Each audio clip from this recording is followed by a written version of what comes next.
your nation, your province, your southern Alberta. From the heart of Lethbridge, it's Bridge City News Weekend Edition with Jeanette Roche. Hello, thanks for joining us for our Week in Review. Recently, supporters of a rejected open-pit coal mine in the Crow's Nest Pass said Danielle Smith had renewed their hope that their proposal would be revisited. However, Lethbridge West MLA Shannon Phillips says too many Albertans have already said no. My constituents in Lethbridge, the constituents of Livingston-McLeod, in the Pincher Creek and other areas up the foothills where previously Danielle Smith said she was going to run. Constituents even in Brooks Medicine Hat, where Danielle Smith is running but has not yet set foot, have all said no to open pit coal mining in the foothills. In other news, it appears as though the pandemic and the high cost of food has forced two longtime Lethbridge businesses to close their doors. Sam's Donaires and Hamburgers, which was a mainstay in our city for 2 decades, is the latest to shut down. We brought you the story last week of Mocha Cabana not being able to stay afloat due to inflation and the pandemic. Leanna Kamaladeen is the owner of Sam's Donaires, and she said with the food and delivery costs going through the roof, she just couldn't make a go of it anymore. It was impossible the last 3-4 months to even try to bridge the gap. I mean, we barely squeaked by through COVID, and just the prices of things are just astronomical, you know. The case of chicken that we used to use went from $15 to $40 within a week. The tub of mayo that we use went from $17 to $75. And even the delivery costs, right? Because some stuff we had to get from out of town. And that went from $70, $80 a week, which was doable. And then the next week it was $230. There was just absolutely no way to continue to bridge that gap. And I'm one of the casualties. I was an employee with Sam's and I lost my job. So it just comes with the territory. I don't know what I'm going to do next. But yeah, I was one of the ones who got laid off. And we would like to thank all of our loyal customers for the last 20 years. And I wish it had a different outcome. So sad. Kamaladeen says 6 people lost their jobs when Sam's Donaires and Hamburgers had to close its doors. The head of the Lethbridge Chamber of Commerce says the closing of more restaurants in our city is difficult to swallow. Cindy Bester says it's tough seeing both Mocha Cabana and Sam's Donaires and Hamburgers closing their doors. Bester says the impact of these losses will be felt throughout the community. She does add, however, that the Chamber is offering help for the rest of October and going into November for business owners who are struggling. We started something called the Professional Power Hour. It's every Wednesday. We're hosting it at the ATM Entrepreneur Center. And it's different topics that help employers with their business, from HR to hiring practices, but risk management, balancing your financials, things like that, because we know that there's a lot of questions right now. The government grants, we have to start paying those back. How do we pay them back? Do we wait until the extension's done? So there's a lot of those questions out there. Bester says the Chamber is looking into running more events in the new year to help business owners during these tough times. A new 4-year operating budget for Lethbridge will be presented on Tuesday. The draft budget for the next 4 years is forecasting a municipal property tax increase of 3.77% for a $285,800 single-family home that will total around $94 extra per year. That does not include any new initiatives or changes to service levels. In 2019, there was a 1.82% municipal tax increase. Lethbridge Mayor Blaine Higgin also discussed the idea of bringing back $1 million into the police budget for our city. He said he would continue to push for more funding for LPS during budget deliberations. It's something that obviously I was a strong advocate for keeping the police budget the way that it was going forward, and the reduction definitely is, in my opinion, has been a struggle with our community, because having the safety aspect that comes along with that, I believe, has been been altered a little bit. So I think it's important to be able to get that budget back to what it was. That will be part of the discussions, and I'm hoping that it is supported. Operating budget approvals will take place November 14th through the 18th during the Economic SPC meeting. Recommendations will be forwarded to City Council by November 29th. Council will have to approve an operating budget by December 31st. After the break, Alberta's new premier has only been in office for a couple of weeks, and already she's had to apologize at least 3 times. We tell you all about it next.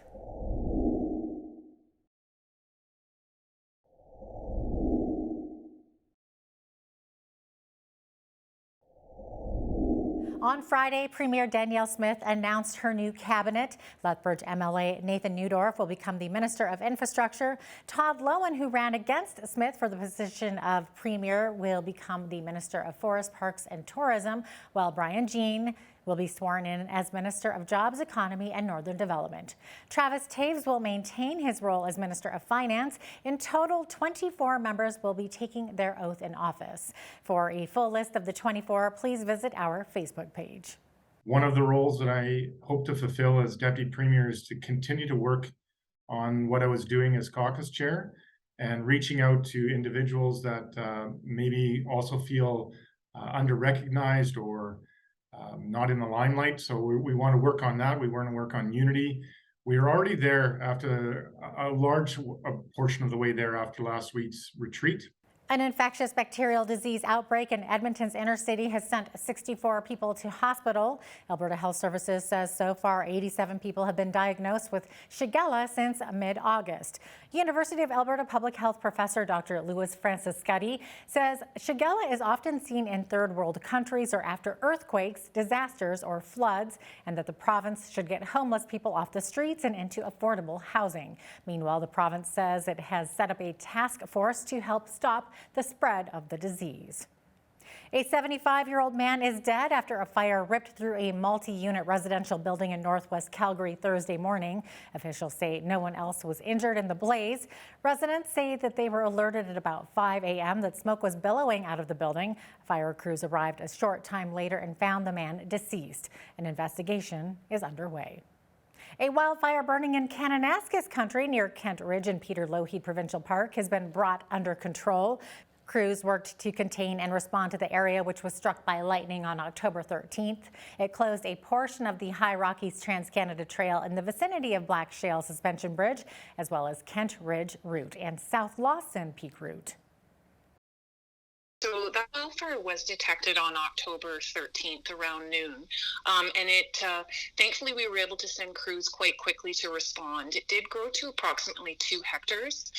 This wildfire was ignited by lightning. It was quite a remote location, and one of the challenges with it is that for our crews, they were only able to access it by helicopter. We couldn't drive to it and bring our equipment on site that way.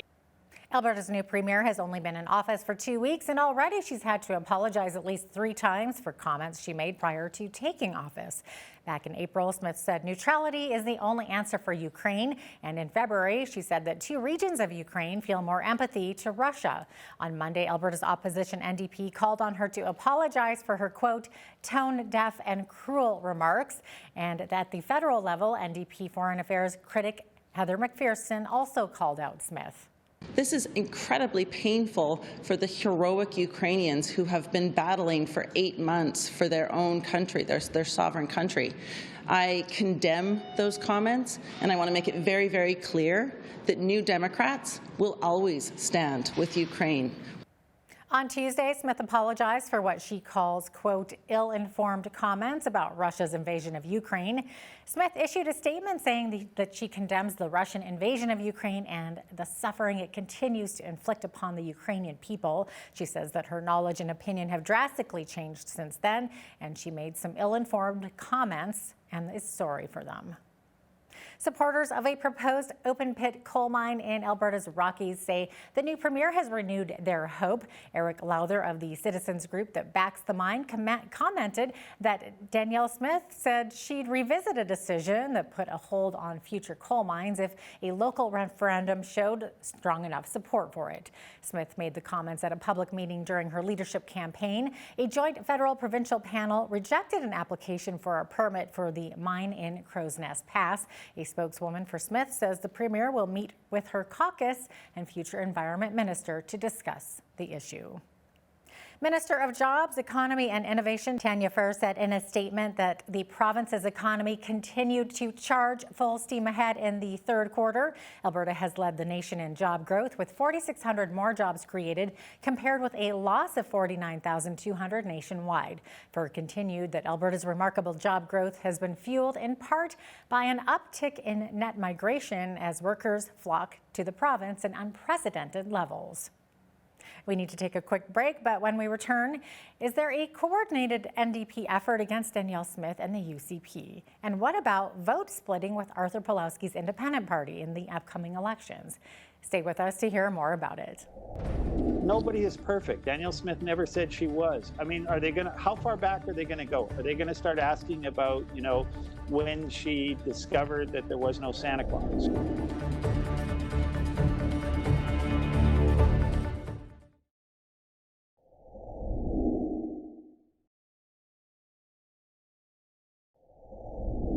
Welcome back. Is confusion the order of the day for Canada? There seems to be so many agendas around us. When we consider Alberta's new premier, are we seeing a coordinated effort from the federal and provincial NDP members to attack and discredit her? How will Albertans respond to this? Well, the election for the city of Vancouver is a good example of the people's reaction. For more on this, I spoke with Ted Byfield earlier this week to get his thoughts on the idea. Have a look. Let's talk about the NDP trifecta. So we have Jagmeet Singh federally, BC's NDP government, and Alberta's Rachel Notley. So do you foresee them applying a coordinated amount of pressure on Danielle Smith and the UCP? Well, I can't speak for the NDP. I would expect them to do that. I don't think they're going to have much effect. I think the more that Jagmeet gets involved in Alberta politics, the better it is for Danielle Smith. Oh boy. All right. Okay, so how much of a threat are these three for the UCP leading up to the Alberta provincial election next May? The big one is Rachel, right? She's the threat. She's trying to now come across as middle of the road. She's trying to come across as being pro oil and gas, which is unbelievable. But nonetheless, that's what she's trying to do. And the question is will Albertans buy it? Really, we have to. I think the record speaks for itself in this regard. The utter destruction she did on the coal industry is just a taste of what she can do to oil and gas once she gets her hooks into it. So. I think that I'm hoping, I believe that Albertans are eminently sensible as long as they are critically informed by outlets such as yourself. Okay. Well, I know that you don't really want to speak to the NDP or anything like that, but we did see earlier this week the federal NDP foreign affairs critic demanding an apology from Smith over comments she made in April in regards to Ukraine. So she has since apologized. Do you think that she did the right thing, or do you think she's backpedaling? Do you think that looked good for her, looked bad for her? Should she have stood by her original comments? I hope they adopt something else on their playbook. They're going to have a very rich minefield, quite frankly. She was broadcasting full time for 6 years on Calgary. That's something like 4,000 hours of airtime, and everything that she said. There's going to be things where she misspoke. It's guaranteed. Where does this end? Nobody is perfect. Danielle Smith never said she was. I mean, how far back are they going to go? Are they going to start asking about, when she discovered that there was no Santa Claus, right? Are we going to, this gets a bit ridiculous Yeah, over time. I that's mean, the when thing is the about Easter politics, Bunny though. episode coming? Yeah, Pardon? that's the thing about politics. Once you get in there, everything you've ever done in your entire life is going to be Yeah. looked over with a fine-tooth comb. Yeah, yeah. It gets a bit tiresome, but if that's all the NDP are going to do, then I think she's in good shape. All right. Okay. So speaking of the federal NDP, we saw that the recommendation of Jagmeet Singh for the incumbent progressive mayor of Vancouver lost in a landslide to Vancouver businessman Ken Sim, who became Vancouver's first Chinese mayor. So I guess voters in the Lower Mainland didn't listen to Singh. No, surprise, surprise.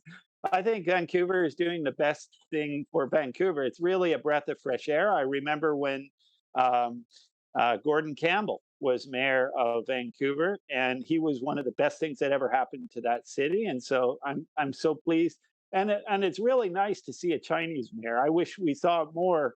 The Chinese community. I'm very biased. I married a Chinese woman, and so I think they are just a fantastic community, a huge, huge boon for Canada. So they are.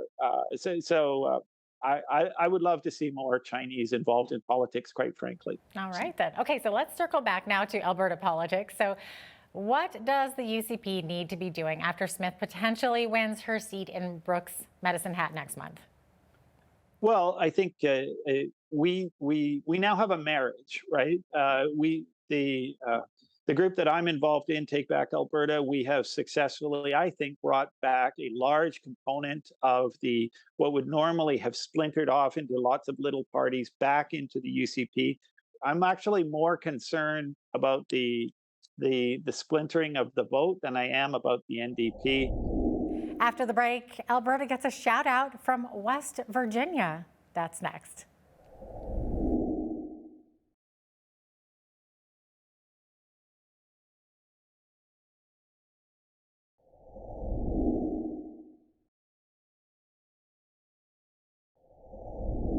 This week, the Alberta energy sector got a shout out from Democratic Senator Joe Manchin of West Virginia, of all places. There was a conversation between Danielle Smith and the senator. And earlier this week, Val Olson, who's a content creator in Arizona, she and I spoke about how Alberta oil seems like the answer to America's rising gas prices. Here's what Val had to say. Many Americans are talking about the price of gas right now. I mean, it's doubled in price. So a lot of Americans are saying, hey, we've got to do something better. And so Alberta is on the tip of their tongues because we're known for having the best and the cleanest oil. So yeah, it's absolutely table talk here. That's interesting. So what about this request for Alberta oil and gas? And what did Senator Manchin actually say? Well, he's looking to Alberta. I mean, why are we looking to Saudi Arabia, right? Like, he is taking a common sense approach and he's looking close to home, and he's a Democrat doing that. So, I mean, that's very exciting. And I mean, we're known on the global stage, of course, for having the best and the cleanest oil. And so we need to get that oil from Alberta to the USA. And we've got like tons of supporters here within the Americans. They're looking to their neighbors and friends. I mean, that's just common sense. Yeah, absolutely. Yeah, you know, so obviously, like you mentioned, we're all seeing that increase in prices for petrochemicals. I know gas is going up, everything across Canada, across the U.S. as well.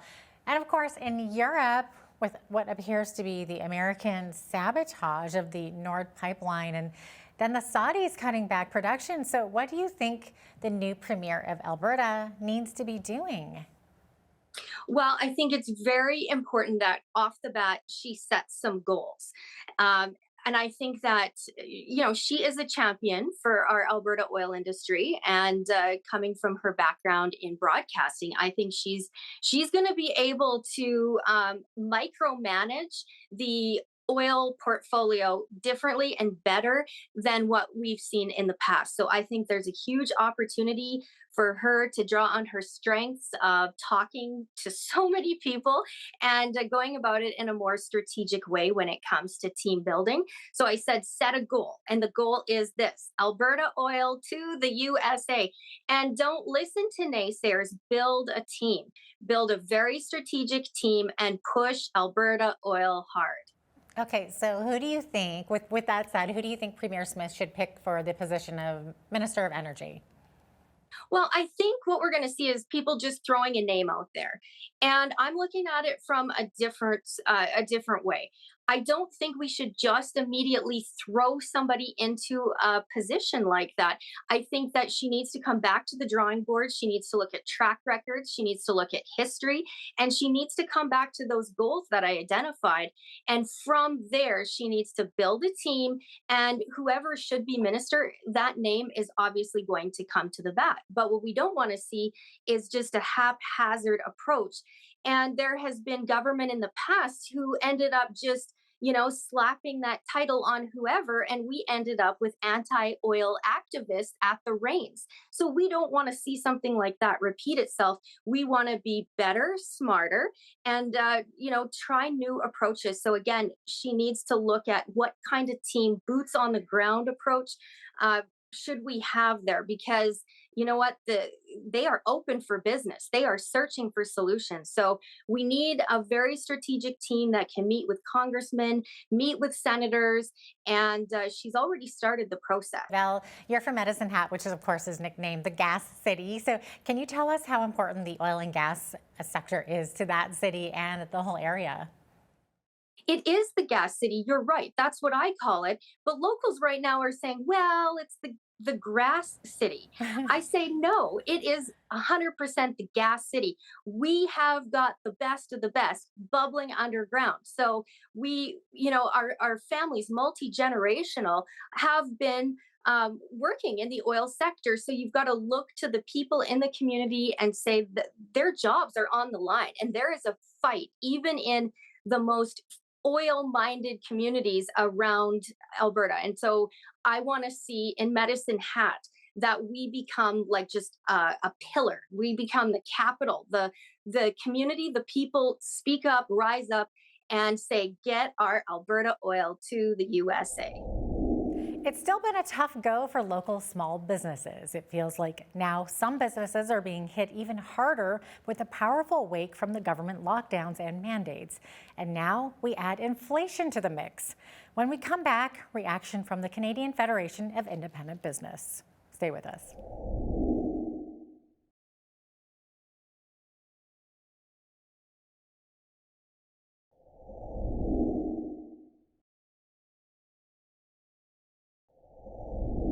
Welcome back. It's human nature to look for guidance, and of course, business owners are no different. Earlier this week, I sat down with Andrew Sinya of the Canadian Federation of Independent Business to find out how their members are faring and what some of their biggest hurdles are right now. Have a look. Business recovery has been really slow across the province. Due to the pandemic, a lot of businesses have taken on additional debt.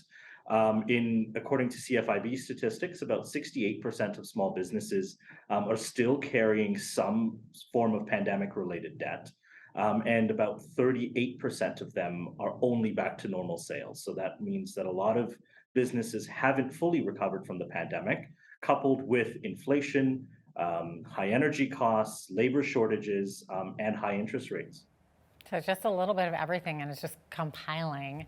Wow. So is there still government assistance for these businesses that are struggling to stay open? Unfortunately not. There aren't. I think all the grants have been closed, and the federal government has been putting out notices in regards to certain small businesses to repay some of their CEBA loans. Okay. So are staffing levels still a challenge for businesses? Yeah, across the province, we're seeing high labor shortages. So that's the reality. One of the highest concerns that small businesses have, that according to our statistics, is that they are unable to hire due in large part to labor shortages. Wow. What about that remote work mindset? Has that been challenging for businesses that are hiring, or maybe even for their survival? Well, for us as a small within our business community that we represent in our membership, most of our businesses are brick and mortar. So that component of it is not something that's very prevalent. Right, but of course we saw during the pandemic, even brick and mortar built businesses, many people were kind of forced to stay home unless they were a restaurant or something like that. Are you still seeing that to be a challenge? Are people kind of a little reluctant to come back to the office, or that's not so much the case these days? I don't think it's very much the case in certain sectors, but obviously in the hospitality industry, you see large labor shortages, especially. And maybe it's because that people have decided to move on from those industries and pursue something else, due in large part to the pandemic.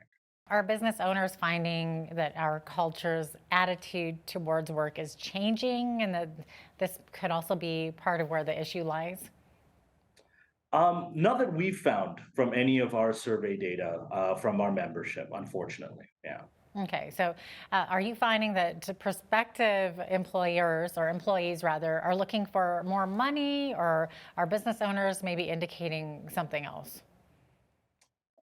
Business owners have tried to increase wages, but unfortunately they haven't seen much results due to the competitive market that exists Yeah, out there. competitive market, not to mention inflation and everything else that's happening right now in the business market. Yeah, it's tough, definitely.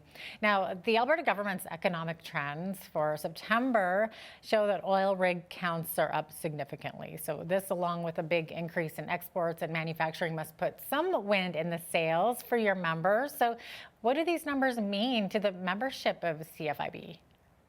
Well, I think there's always a lag that comes from obviously with high economic growth, and for it to be materialized for small businesses. Like I mentioned before, we're still, from our October survey, we continue to see, that 70% of Alberta businesses are carrying pandemic-related debt. 38% are still making less than normal sales.